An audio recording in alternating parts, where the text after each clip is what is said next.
The Unmotivated, a workbook for rebuilding interest and purpose. A motivational audiobook presented by the Protocols of Astrian.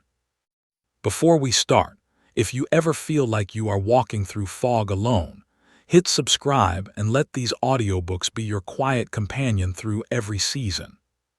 Hey, the fact that you picked up this book, that your eyes are scanning these words right now, means something important. It means that somewhere inside you, even if it feels buried really deep, there is still a tiny part that wonders if things could feel different. That tiny part is enough. That tiny part is your invitation. This workbook is not here to yell at you or tell you that you should be doing more. This workbook is here to sit with you exactly where you are, whether that is on your bed feeling numb, at a desk surrounded by unfinished work, or on a couch scrolling, endlessly hopping. Something will spark. We are going to take this slow. We are going to take this gentle. And we are going to figure out together what the next small step could look like. Think of this book as a quiet friend who doesn't judge. You will not find lectures here or complicated theories that make you feel small.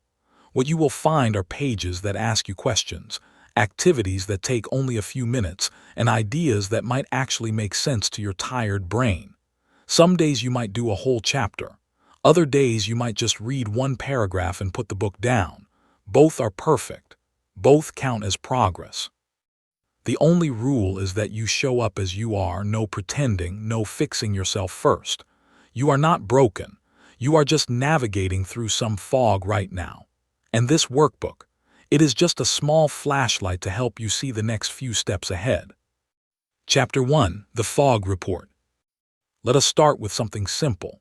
Close your eyes for a moment and just notice what your unmotivated actually feels like inside your body. Is it a heaviness in your chest that makes it hard to move? Is it a buzzing emptiness in your head like a TV screen with no signal? Is it a tiredness that sleep does not fix no matter how many hours you stay in bed? Your unmotivated has a shape and a texture and a temperature. Giving it a name is the first small act of taking back control. You cannot fight an enemy you cannot see. But once you describe the fog you are living in, it becomes less scary and more manageable. So let us become weather reporters for our own inner world today. Most people will tell you to just push through the fog and ignore it, but pushing through without looking usually makes you more lost and more exhausted than before. Instead, we are going to sit with the fog for a bit and study it like curious scientists who have no judgment. Scientists do not yell at the weather for being cloudy. They just observe it and note what they see. That is exactly what we are going to do here. You are going to become the expert on your own experience. No one else gets to tell you what your fog feels like. Only you get to describe it. And once you describe it clearly, you might realize that it shifts and changes more than you thought. Let me share something surprising. Fog never stays exactly the same all day long. It lifts a little in some moments and settles heavier in others. Your unmotivated is the same way. There are probably tiny moments in your day where the fog lifts just a crack without you even noticing. Maybe it happens when a dog walks by and you smile for 1 second. Maybe it happens when a song from years ago plays and you feel a flicker of something warm. Those cracks matter. Those cracks are proof that the fog is not permanent. Your job in this chapter is simply to notice when those cracks appear and write them down like little treasures. Grab a pen or open a note on your phone because we are going to do a small activity together. Draw a simple line down the middle of a page. On one side write heavy and on the other side write lighter. Throughout your day or even just right now thinking back, list what makes the fog heavier and what makes it just a tiny bit lighter. Be honest and be specific. Heavy might be Instagram comparisons or a text from that one friend who drains you. Lighter might be a hot shower or 10 seconds of fresh air or a memory of a funny moment.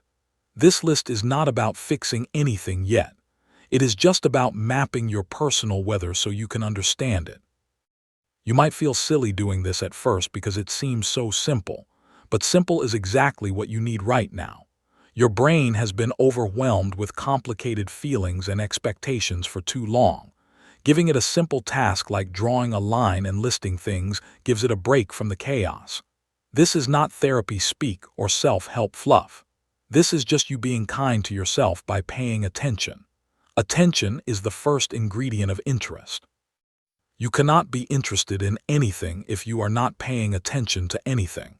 So by paying attention to your fog, you are already practicing the muscle of interest again. When you finish your list, put the book down and do not think about it until tomorrow. There is no right answer and no gold star for doing it perfectly. The only goal was to spend a few minutes looking inward with curiosity instead of fear. That is all. That is enough. And if you did that, even for 30 seconds, you just took a step that many people never take. You looked at the fog instead of pretending it was not there. That takes real courage even if it does not feel like it. Tomorrow, we will keep going together. Chapter 2. An honest look at your backpack. Imagine for a second that you have been hiking for years with a giant backpack on your shoulders. Inside that backpack are all the expectations people have placed on you, all the grades you think you should be getting, all the things you see online and compare yourself to, all the fears about the future that keep you awake at night. You have been carrying this backpack for so long that you forgot you were even wearing it. The straps dig into your shoulders, but you got used to the pain. Now you are exhausted and you cannot figure out why. The reason is simple. Your backpack is way too heavy and we have not looked inside it for years. Today we are going to take the backpack off and put it on the ground in front of us. This might feel uncomfortable at first because you have worn it for so long, but I promise you can pick it back up anytime you want. We are just going to look at what is inside with fresh eyes and decide what truly belongs there. Some of these things you have been carrying actually belong to other people. Some of them are old rocks you picked up years ago that no longer serve you. Some of them are heavy because you believed a lie that you needed them to survive. Let us sort through this mess together, one item at a time. Start by making a list of everything you feel like you should be doing or should be feeling right now. Write down every should that runs through your head during a normal day. I should be studying more. I should be happier. I should have more friends. I should know what I want to do with my life. I should not feel this tired all the time. I should be further along than I am. Just let it all out on the page without filtering or judging yourself. This list is going to look long and overwhelming, and that is okay because we are about to lighten the load significantly. Now look at each should on your list and ask yourself one honest question. Where did this should come from originally? Did it come from your parents or your teachers or society or social media? Or did it come from something deep inside you that actually matters to you? You might discover that many of these shoulds are not even yours.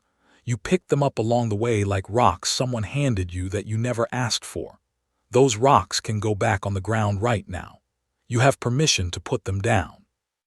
The ones that remain, the ones that actually came from your own heart, we will keep, but we will carry them differently. There is something powerful about realizing how much weight you have been carrying that was never yours to carry. It is like taking off a wet coat you forgot you were wearing. Suddenly, you can breathe easier and move lighter. This does not mean your responsibilities disappear.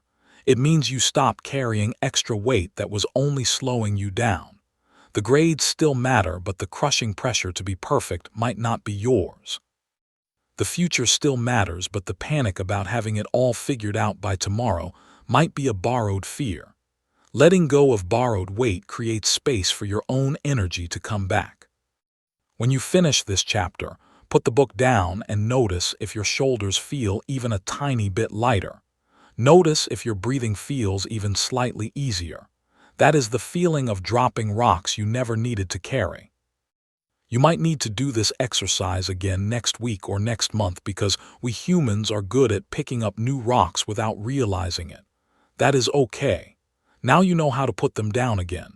You have the skill, and having that skill means your backpack never has to get that heavy ever again. Chapter 3. The Energy Thieves. Let me tell you about energy thieves. They are not monsters under your bed or villains in movies. They are small, everyday things that sneak into your life and quietly steal your energy without you even noticing. An energy thief could be the 15 minutes you spend scrolling through videos that leave you feeling empty afterward. It could be the friend who only talks about their problems and never asks how you are doing. It could be the news notification that makes your chest tighten with anxiety. It could be the messy room that drains you every time you walk past it. These thieves are everywhere, and they are really good at their job. The tricky thing about energy thieves is that they disguise themselves as normal parts of life. Everyone scrolls, right? Everyone has that one draining friend. Everyone worries about the news. So you might not even realize that these things are actively stealing from you. You just know that by the end of the day you have nothing left. You feel empty and you cannot explain why. The reason is that you have been letting thieves walk in and out of your life all day long without any protection. Today, we are going to become security guards for your own energy. We are going to identify each thief and decide what to do about them. Grab your notebook or your phone and make 2 columns. In the first column, write down everything you did in the last 24 hours that left you feeling worse than before you started. Be specific here. Not just social media, but which app exactly and for how long. Not just people, but which person exactly, and what did they say that drained you. Not just thinking, but what thoughts exactly loop in your head and take your energy. The more specific you are, the easier it will be to spot patterns. You might notice that one particular app always leaves you feeling inadequate. You might notice that one particular friend always makes you feel exhausted after hanging out. In the second column, write down everything you did in the last 24 hours that left you feeling even slightly better or more energized. Maybe it was talking to a specific person who makes you laugh.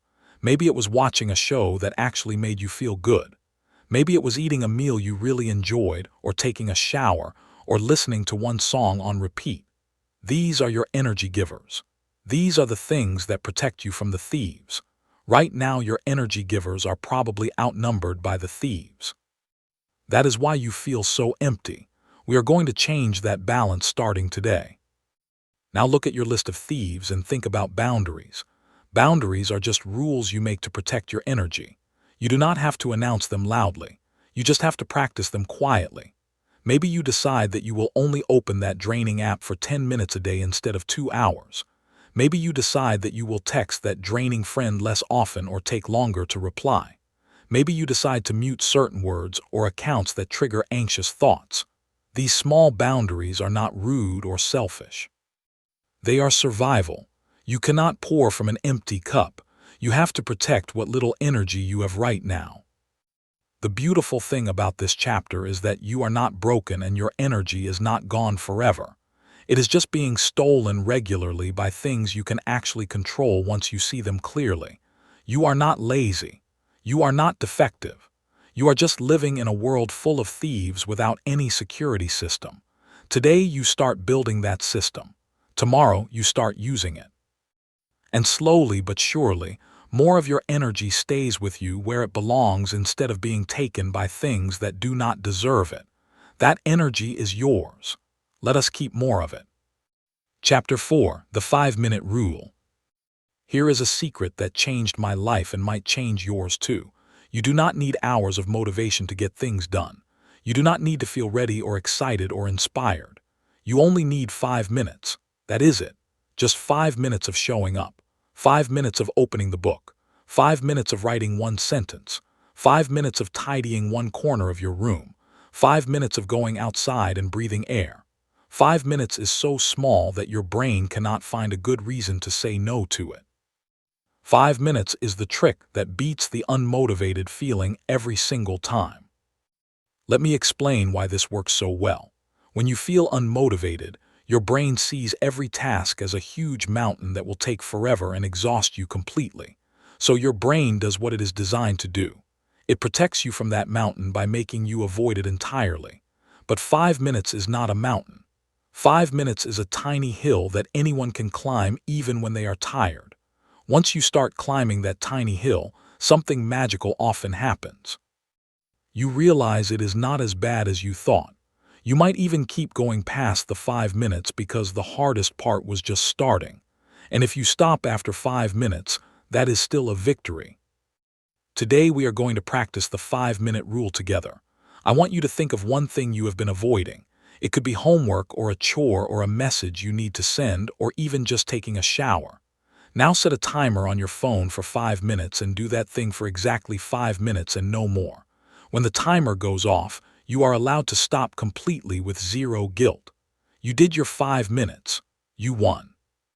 The rule is that you must stop when the timer goes off even if you feel like continuing, at least for this first practice. This teaches your brain that 5 minutes is safe and doable and not a trap. Notice what happens inside you during those 5 minutes. Does the task feel different once you are actually doing it instead of just thinking about it? Does your brain quiet down a little once you are in motion? Do you feel a tiny spark of something that might be satisfaction or relief? Pay attention to these feelings because they are the antidote to the unmotivated feeling. Motion creates emotion. You cannot think your way into feeling better, but you can move your way into feeling better. 5 minutes of motion is enough to shift something inside you, even if the shift is small. The 5-minute rule works for everything because it removes the pressure that was paralyzing you. You are not committing to finishing the whole project. You are not committing to being productive all day. You are just committing to 5 tiny minutes of your life. Anyone can do that. Anyone, including you right now in this moment. The beauty is that once you do your 5 minutes, you have already done more than you would have done by avoiding it all day. You have already broken the cycle of avoidance and guilt. You have already proven to yourself that you can take action even when you do not feel like it. Start using the 5-minute rule everywhere. 5 minutes of reading this book counts. 5 minutes of stretching counts. 5 minutes of being outside counts. 5 minutes of anything that moves you forward, even microscopically, counts as a win. Collect these 5-minute wins throughout your day and watch how they add up. By the end of the week, you will have spent over half an hour moving toward your life instead of away from it. That is real progress, even if it does not look like what you imagined.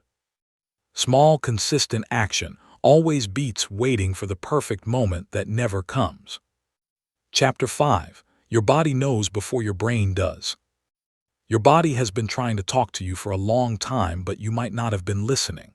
When your shoulders are up near your ears all day, that is your body telling you that you are carrying stress.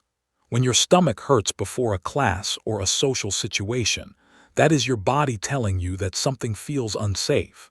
When you cannot stop yawning even though you slept enough, that is your body telling you that you are running on empty. Your body sends these signals constantly, but we are trained to ignore them and push through. Today, we start listening again because your body knows things your brain has not figured out yet. Here is something interesting about how humans work. Your brain and your body are not separate things. They are one system constantly talking to each other. When your brain feels stuck and unmotivated, your body feels heavy and slow. When your body feels tight and tense, your brain feels anxious and overwhelmed. The good news is that you can use this connection in reverse. You can change how your body feels and your brain will follow.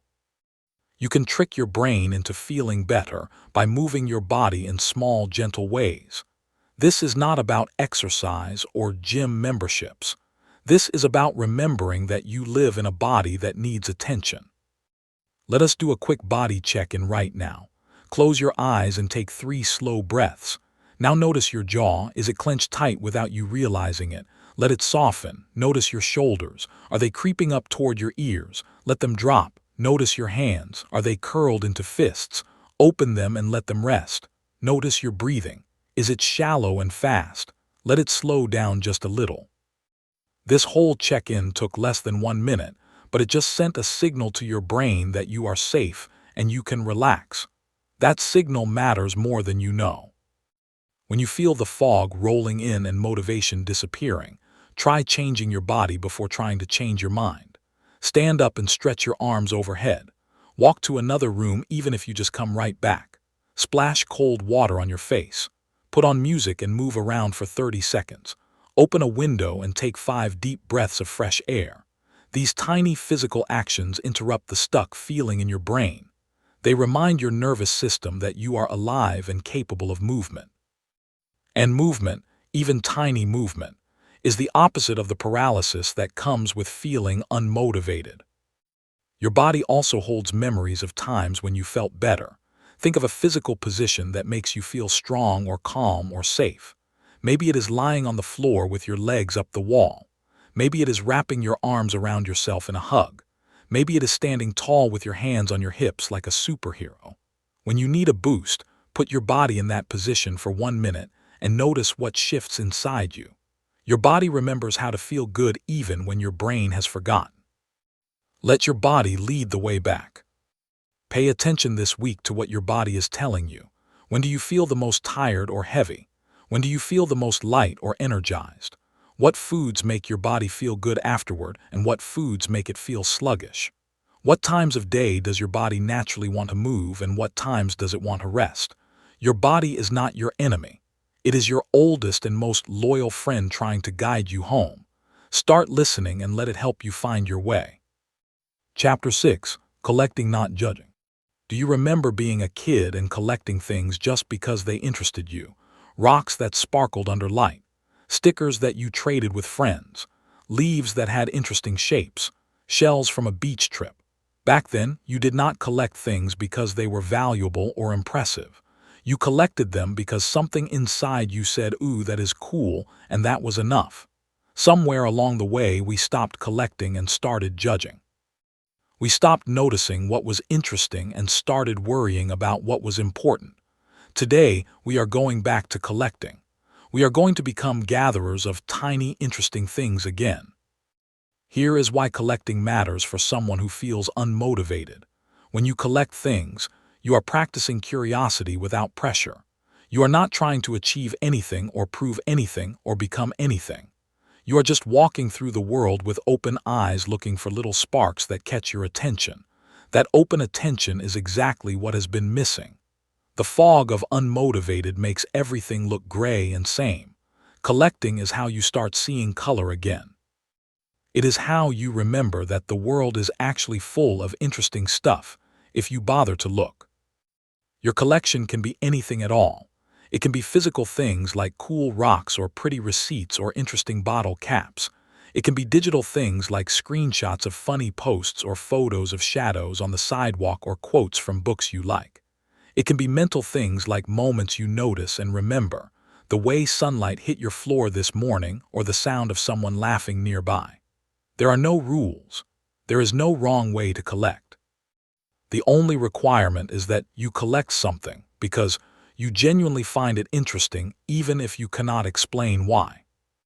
Start today by finding one thing to add to your collection, just one. It could be something you see on your way to the kitchen. It could be something on your phone that makes you smile.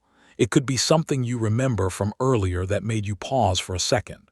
When you find it, take a moment to really look at it. Why did this catch your attention? What is interesting about it?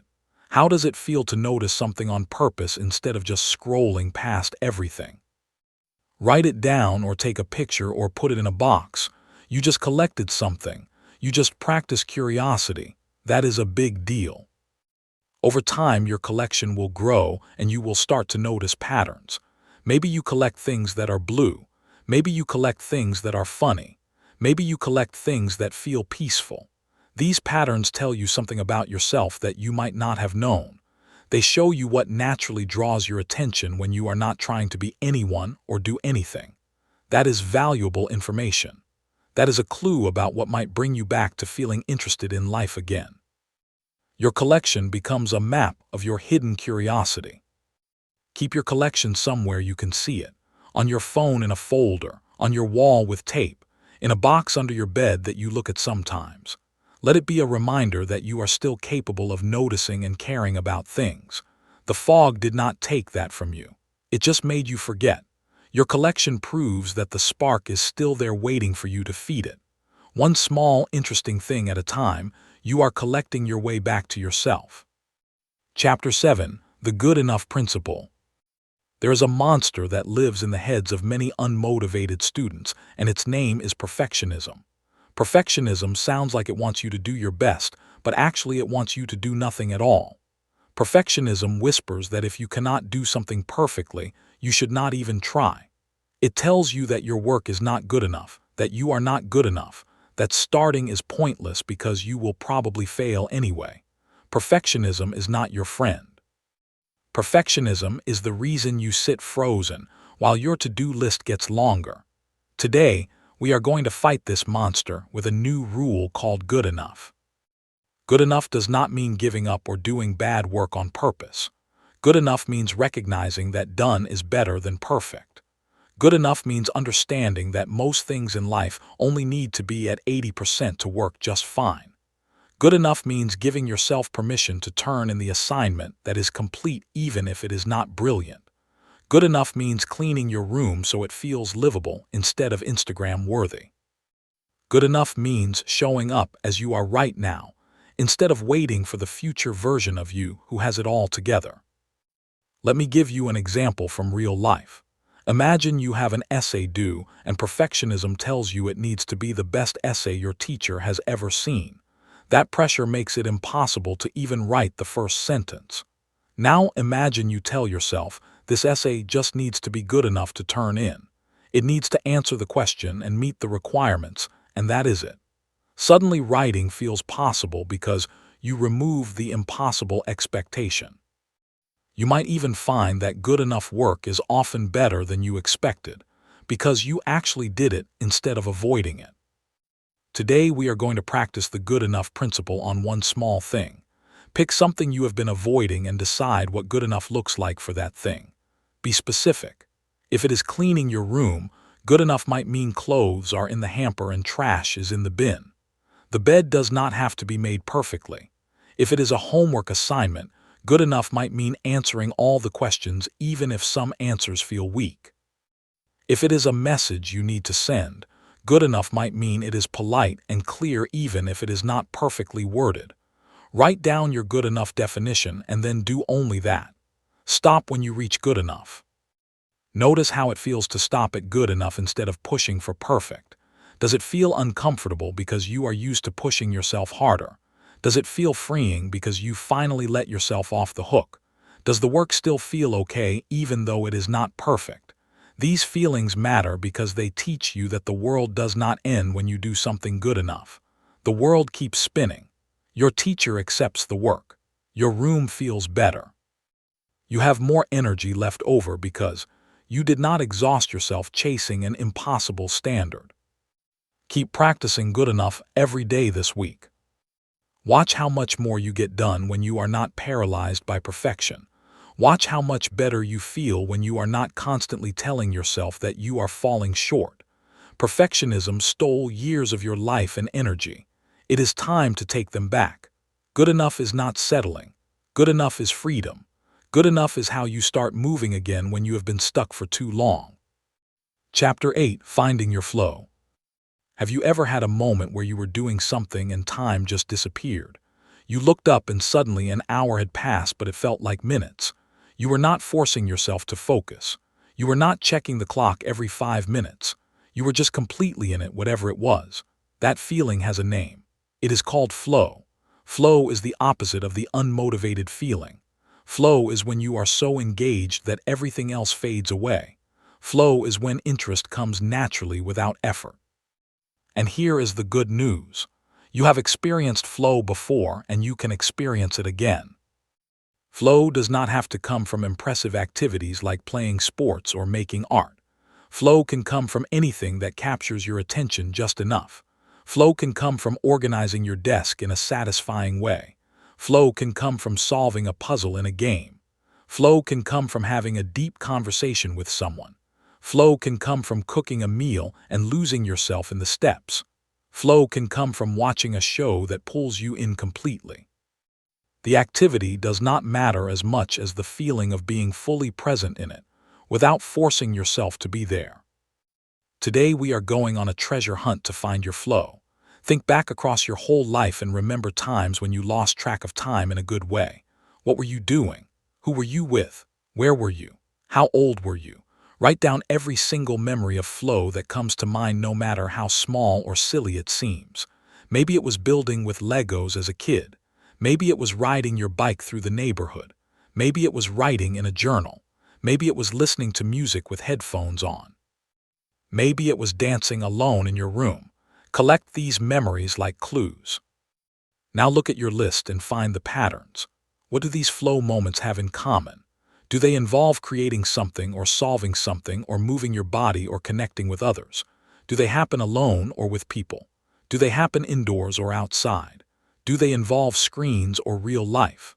The patterns you find are pointing you toward activities that naturally engage your brain. These are the activities that can pull you out of the fog because your brain already knows how to get lost in them. You do not need to learn new skills. You just need to revisit old ones that already work for you. Pick one flow memory from your list and try to recreate it this week, even in a small way.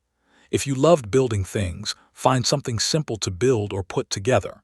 If you loved writing, write for 5 minutes without any goal.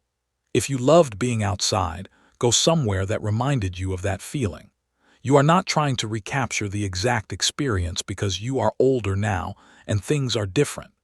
You are just reminding your brain what flow feels like. You are waking up a pathway that has been sleeping for too long. Even a tiny taste of flow is enough to remind you that engagement is still possible. Keep adding to your flow list as you notice new moments. Pay attention during your days for any time you feel even slightly pulled into something. Those are clues. Those are doorways. Follow them when you can and do not judge yourself if some days you cannot find any flow at all. Some days are just harder, but knowing what your flow looks like means you have a map to return to when you are ready. The map exists now. You drew it yourself, and having a map means you are never truly lost forever. Chapter 9. Designing Your Small Yes. Every single day you make hundreds of tiny decisions without even realizing it. You decide whether to hit snooze or get up. You decide what to eat or whether to eat at all. You decide to open certain apps and ignore others. You decide to reply to messages or leave them on read. You decide to start homework or put it off again. These tiny decisions seem unimportant, but they add up to your entire life. When you feel unmotivated, you might feel like you have no choices. But the truth is you are still choosing even when you choose nothing. Today we start choosing on purpose with something called the small yes. A small yes is exactly what it sounds like. It is a tiny agreement you make with yourself to do one small thing that moves you in a direction you actually want to go. The key word here is small. A small yes is not "I will study for 3 hours." A small yes is "I will open my textbook and read one paragraph." A small yes is not "I will clean my whole room." A small yes is "I will put 5 things away." A small yes is not "I will become a completely different person." A small yes is "I will drink a glass of water right now." Small yeses are so easy that your brain cannot find a reason to refuse them. Along with your small yes, you also get to practice a small no. A small no is a tiny boundary you set to protect your energy. A small no might be "I will not open that draining app for the first hour of my day." A small no might be "I will not say yes to hanging out when I am truly exhausted." A small no might be "I will not look at my phone during meals." Small no's are not about depriving yourself. They are about choosing what deserves your attention instead of letting everything grab at you randomly. Small no's create space for your small yeses to actually happen. Today you are going to design one small yes and one small no for yourself. Make them so small that they feel almost silly. Your small yes could be putting your feet on the floor and standing up for 10 seconds. Your small yes could be writing one sentence in a notebook. Your small yes could be stepping outside for 30 seconds of fresh air. Your small no could be not checking email for the next hour. Your small no could be not eating lunch while looking at a screen.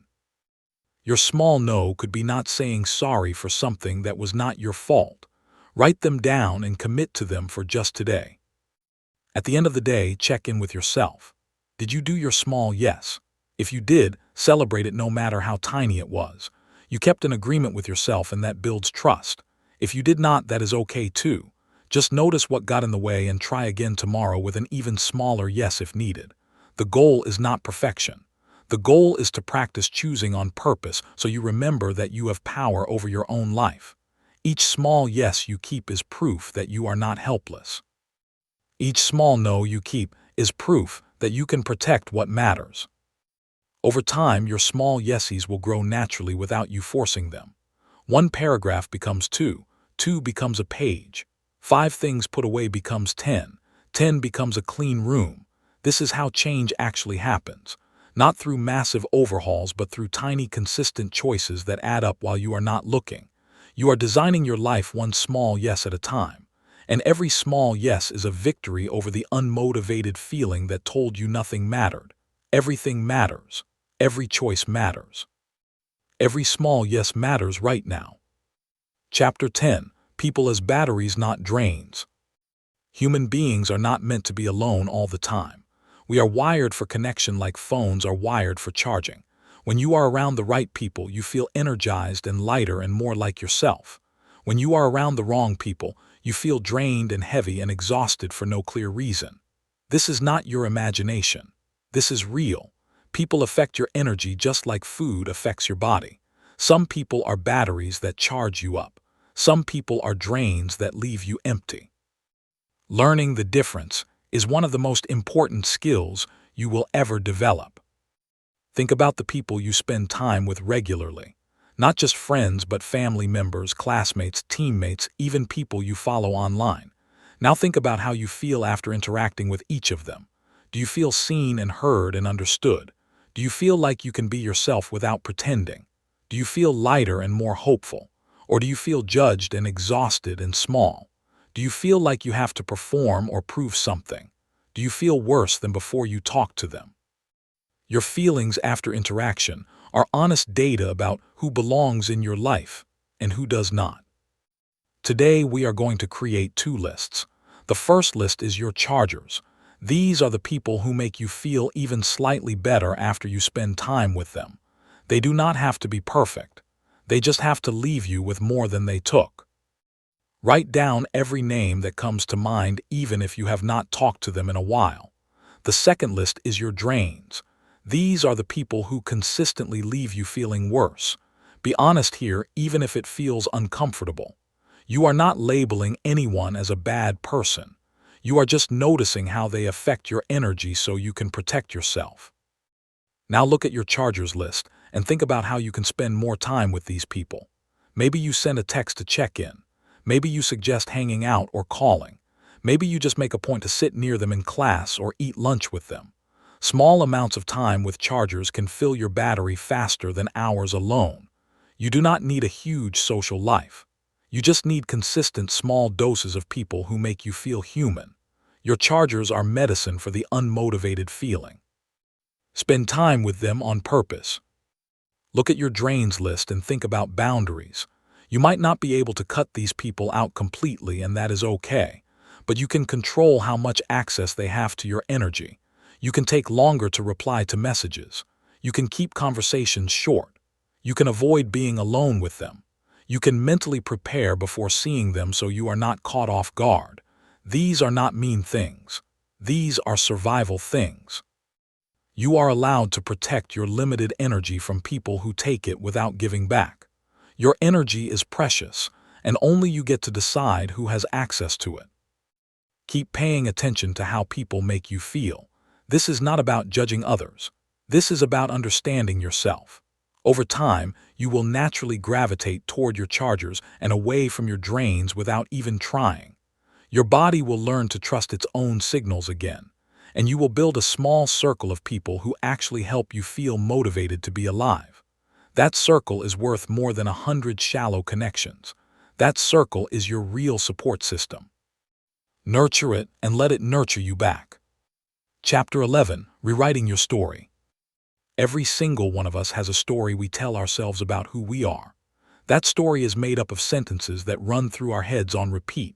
I am lazy. I am not smart enough. I always give up. I do not fit in. I am too sensitive. I am broken. These sentences feel like facts because we have thought them so many times, but they are not facts. They are just stories we learned somewhere along the way. And the most important truth you will ever learn is that stories can be rewritten. You are the author of your own life, even if you forgot you were holding the pen. Think about where your story came from. Who first told you that you were lazy? Was it a parent or teacher who was frustrated one day? Who first made you feel like you were not smart enough? Was it a grade on a test or a comparison to a sibling? Who first taught you that you give up on everything? Was it one project you did not finish years ago? These stories were written by someone else or by one moment that does not define your whole life. You have been carrying these old stories around like they are permanent tattoos, but they are actually just pencil marks that can be erased. Today we are going to write a new chapter in your story. Start by noticing the old sentences that play in your head. Write them down exactly as they sound. I am useless. I will never figure things out. Everyone else has it together except me. Let them out on paper where you can see them clearly. Now look at each sentence and ask yourself one question. Is this sentence completely true all the time? Is it true that you are useless even when you helped someone or tried something? Is it true that everyone else has it together even though you know they struggle too? The answer is almost always no. The old story is lying to you. Now for each old sentence, write a new truer sentence next to it. The new sentence does not have to be wildly positive or fake. It just has to be more honest and kinder. Instead of I am useless, try sometimes I struggle but I also have moments where I help others. Instead of I will never figure things out, try I have not figured everything out yet, and that is okay for now. Instead of everyone else has it together, try everyone has struggles even if I cannot see them. These new sentences are not lies. They are just more complete truths that include your humanity. Read your new sentences out loud to yourself. Does it feel strange or uncomfortable? That is normal because you have been telling the old story for so long. Your brain is used to those old tracks, but every time you read the new sentences, you are carving new tracks in your mind. Every time you notice the old story playing, you can gently interrupt it and offer the new truth instead. This is not about pretending everything is perfect. This is about giving yourself the same kindness you would give a friend who was struggling. You deserve that kindness from yourself. Keep coming back to this chapter whenever you notice the old stories getting loud. Add new sentences as you discover more truths about yourself. Your story is still being written. You are not finished. You are not stuck. You are just in the middle of a chapter that might feel hard right now. But the next page is blank and you get to decide what goes on it. Write something true.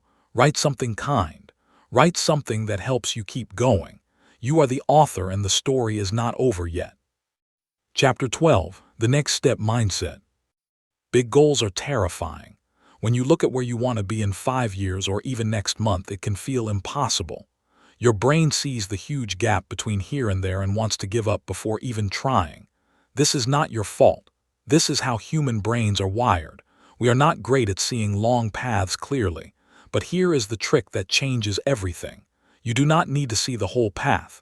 You only need to see the very next step right in front of you. Just one step. That is all. And anyone can take one step, even when they feel completely unmotivated. Think about climbing a mountain. If you stand at the bottom and look up at the top, it feels overwhelming and impossible. But if you just look at the ground directly in front of your feet, there is always a place to put your foot next. One step, then another step, then another. Eventually, you look up and realize you are halfway up the mountain without ever having to face the whole thing at once. Life is exactly the same. The only step that matters right now is the next one. The step after that will reveal itself when you get there. You never have to face more than one step at a time. Today we are going to practice the next step mindset on something you have been avoiding. Pick one thing that feels overwhelming right now. Maybe it is a big project. Maybe it is having a hard conversation. Maybe it is cleaning a messy room. Maybe it is just getting through the rest of your day. Now forget about the whole thing completely. Do not think about finishing it or doing it well. Just ask yourself one question. What is the very next physical step I could take right now? Not in an hour. Not tomorrow, right now. The next step might be standing up. It might be opening a document. It might be picking up one piece of trash. That is your only job. Take that next step right now without thinking about anything else. Do not think about the step after that. Do not think about whether this step is good enough. Just take it. When you finish that step, pause and ask yourself the same question again. What is the very next step now? Maybe it is sitting down at your desk. Maybe it is writing one sentence. Maybe it is picking up another piece of trash. Just one step at a time. You might be surprised how many steps you can take when you are not looking at the whole staircase. You might be surprised how far you can go when you only focus on what is right in front of you. The next step mindset works for everything because it bypasses the part of your brain that panics about the future. That panicking brain cannot argue with one tiny step. It cannot tell you that one step is too hard or too much. One step is always possible. One step is always doable. And one step always leads to another step even if you cannot see it yet. You do not need to know where you are going. You just need to know where to put your foot next. The path builds itself as you walk it. Keep practicing this all week. Whenever you feel stuck or overwhelmed, stop and find the next step. Not the next 10 steps, just the next one. Write it down if that helps. Say it out loud. Then do it. Then find the next one. This is how people change their lives without ever having to face the terrifying bigness of change. This is how you move forward when you feel completely stuck. One step, then another, then another. You can do this. You are doing it right now by reading this sentence. That was a step. Here comes the next one. Chapter 13. Building a life raft of routine. The word routine sounds boring. It sounds like something old people do or something that takes away your freedom. But let me tell you what routine really is when you feel unmotivated. Routine is a life raft. When everything feels overwhelming and you do not know what to do with yourself, a simple routine gives you something to hold on to. It is a few small things you do every day that keep you afloat when you feel like you are drowning. Routine does not take away your freedom. Routine gives you the stability you need to actually enjoy your freedom when you have it. Think of your routine as your 3-point life raft. 3 simple things you do every day no matter what. They should be so easy that you can do them even on your worst days. Maybe your 3 things are drink a glass of water when you wake up, go outside for 1 minute and write down 1 sentence before bed. That is it. That is your life raft. On days when you cannot do anything else, you do your 3 things and you have not sunk. You are still floating. You are still holding onto something. And holding onto something is enough when everything else feels out of control. Today we are going to design your personal 3-point life raft. These 3 things should meet a few important rules. They must be simple enough to do in less than 5 minutes total. They must not depend on anyone else or any special conditions. They must feel at least slightly good or neutral to do, not like punishment. They should cover different parts of your day, maybe morning, afternoon, and night. Take your time thinking about what 3 tiny things could anchor you. Write them down clearly so you remember them. This is your new safety net. Here are some ideas to get you thinking. Your morning anchor could be opening your curtains as soon as you wake up to let light in. Your afternoon anchor could be stretching for 60 seconds no matter where you are. Your evening anchor could be writing down 1 thing you noticed that day no matter how small. Your anchors could be drinking water, taking 3 deep breaths, saying 1 kind thing to yourself, stepping outside, making your bed, washing your face, listening to 1 song you love. Anything counts as long as it is simple and yours. Start practicing your life raft today. Do your 3 things no matter what. If you forget one, do not give up on the whole day. Just do the next one when you remember. The point is not perfection. The point is having something reliable that you return to every single day. Over time, these 3 tiny things become automatic. They become part of you. And on the days when the fog is thickest and you cannot see anything else, you will still have your life raft. You will still have 3 things that prove you are here, and you are trying and you matter. Once your 3-point life raft feels solid, you can add more if you want, but you never have to. 3 is enough. 3 is perfect. 3 small anchors can hold a whole person through the roughest storms. You are building something that will last. You are building something that will hold you. And every day you do your 3 things, you are telling yourself that you are worth holding on to. Because you are. You always have been. Chapter 14. What does purpose actually feel like? Purpose is one of those words that sounds huge and scary. People talk about finding your purpose like it is a hidden treasure you have to search your whole life to find. But I want to offer you a different way of thinking about purpose. What if purpose is not one big thing you find? What if purpose is lots of tiny moments when you feel like you matter even a little bit? What if purpose is the feeling of helping someone, of creating something, of connecting, of being useful, of being seen? What if purpose is hiding in plain sight all around you, and you just forgot how to notice it? Think about the last time you felt even slightly useful or connected. Maybe you helped a family member with something small. Maybe you made someone laugh.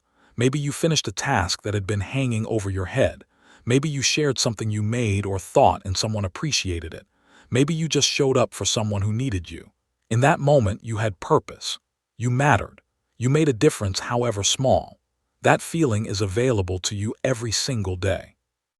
You do not need to find your life's calling. You just need to notice the purpose that is already there. Today we are going on a purpose hunt. For the rest of this day, I want you to look for moments where you feel even slightly purposeful. Carry a notebook or use your phone to jot down these moments as they happen. Helped my little sibling with their homework for 5 minutes. Sent a message to a friend who was feeling down. Cleaned the kitchen so my family did not have to. Wrote something in this workbook that made me think. Finished one small task I had been avoiding. Smiled at a stranger and they smiled back. These are all purpose moments. Collect them like treasures. At the end of the day, look at your list. Notice how many purpose moments you actually had without realizing it. Notice how many of them were small and simple. Notice how many of them did not require you to be anyone special or do anything impressive. You are already living a purposeful life. You just were not paying attention. The fog made you miss what was right in front of you. But now you are collecting proof that you matter. Now you are building evidence that your existence makes a difference even in tiny ways. Purpose is not about changing the world. Purpose is about participating in the world. Purpose is about being here and doing small things that add up to a life. Purpose is about the moment you help someone and the moment someone helps you. Purpose is about the work you do and the rest you take and the people you love and the people who love you back. Purpose is not somewhere out there waiting to be found. Purpose is right here in this room with you right now. You are breathing. You are reading. You are trying. That is purpose enough for today. Keep hunting for purpose every day. Notice when you feel useful or connected or seen. Notice when you create something or help someone or just show up. These moments are your purpose. Collect them and let them remind you why being here matters. You do not need to save the world. You just need to save one moment at a time. And you are already doing that more than you know. Chapter 15. Your Personal User Manual. You have learned so much about yourself while working through this book. You have mapped your fog and identified your energy thieves. You have discovered your flow and your chargers. You have practiced small yeses and next steps and good enough. You have collected moments of purpose and built a life raft of routine. All of this knowledge about yourself is incredibly valuable, but if you do not write it down somewhere, you will forget it when the fog rolls back in. That is why this final chapter exists. You are going to write your own personal user manual, so you never have to figure everything out from scratch again. A personal user manual is exactly what it sounds like. It is a guide that tells you how to operate yourself. It lists what helps you and what hurts you. It reminds you of your patterns and your needs. It gives you instructions for when you feel lost. Think of it as the instruction manual you wish you had received when you were born. Since no one gave you one, you get to write it yourself now. And once it is written, you can consult it anytime you need guidance. You become your own expert and your own helper. Let us start building your manual together. Open to a fresh page or start a new document. Write down everything you have discovered about yourself in these chapters. What does your fog usually feel like and what makes it worse? Who are your chargers and who are your drains?